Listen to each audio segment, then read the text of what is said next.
You've been ignoring that student loan email for a while now. Maybe it started with one missed payment, then two. Then you told yourself, I'll deal with it next month. And then next month became 6 months. And at some point, you stopped opening the emails entirely. If that's you, this video is not here to judge you. It's here to tell you exactly what is happening right now, legally and financially, and what you need to do before things get significantly worse. My name is Nick, and I spend way too much time thinking about student loan debt, the system around it, the consequences most people don't see coming, and why millions of smart people end up in a situation they genuinely didn't plan for. If you have federal student loans and you've missed payments, hit that subscribe button. Give this video a thumbs up if it helps you out, because today we're going through exactly what default means, what it costs you, and most importantly, how to get out of it. Here's the thing. You are, again, not alone in this, not even close. Right now, $1.833 trillion in total student loan debt affects 42.8 million federal borrowers. Of those, 5.3 million are currently in default. That's not a niche problem. That's a national one. And here's what most people don't realize about where the line is. A student loan is considered delinquent the very first day after you miss a payment. After 90 days, that delinquency gets reported to the credit bureaus and your credit score takes a hit. After 270 days of missed payments, you are officially in default. 270 days. That's just under 9 months. For a lot of people, that window passed quietly, especially during the years when payments were paused and nobody was tracking it closely. Now, here's where it gets really serious. Once you're in default, the federal government doesn't need to take you to court. They have what are called administrative powers, and those powers are significant. Once a borrower is in default, the federal government can order your employer to withhold up to 15% of your disposable pay directly from your paycheck, and they can seize your tax refunds and Social Security benefits. No lawsuit required. No judge, just a notice. And when it comes to your tax refund, up to 100% of it can be taken. That's compared to the 15% cap on wage garnishment. Think about what that means. You file your taxes in March, expecting a refund. Maybe you were counting on it for rent or car repair or just breathing room.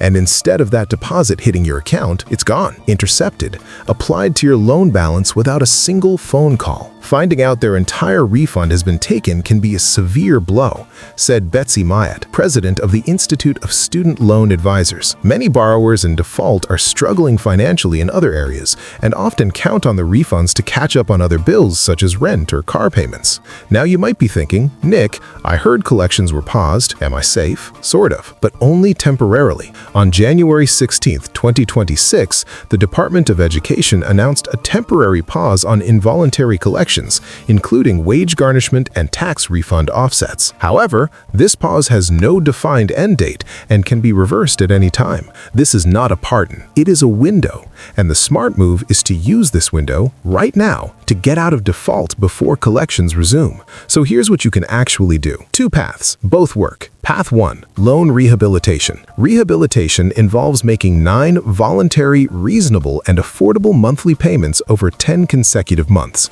After completing rehabilitation, the default notation is removed from your credit report entirely. 9 payments, 10 months, and the default gone from your record. That matters enormously for your credit score, your ability to rent an apartment, buy a car, or eventually get a mortgage. Path 2. Loan consolidation. Consolidation converts your defaulted loans into a new direct consolidation loan, which restores your access to income-driven repayment plans immediately, and the process can be completed in as little as 4 weeks. 4 weeks!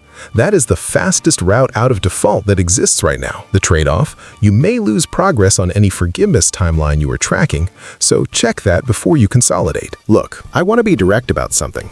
A 57-point drop in your credit score, which is typical after a student loan default is reported, can push someone from good credit into fair or poor territory. That affects mortgage qualification, car loan rates, apartment applications, and sometimes even employment screening. 57 points from one decision to stop paying. That's not a small number. But here's what also matters. Credit is not permanent. It is math, and math can be corrected over time. Once you resolve the underlying default and payments are reported current, scores begin recovering. The damage is real, but it is not forever. 3 things. Right now, today. 1. Go to studentaid.gov and log in. Find out your exact loan status, delinquent, in default, or current. You need to know where you stand before you can fix anything. 2. If you're in default, Choose rehabilitation or consolidation. If speed matters most, consolidation gets you out in weeks. If removing the default from your credit report matters most, rehabilitation is the better path. 3. If you've received a notice from the Treasury offset program,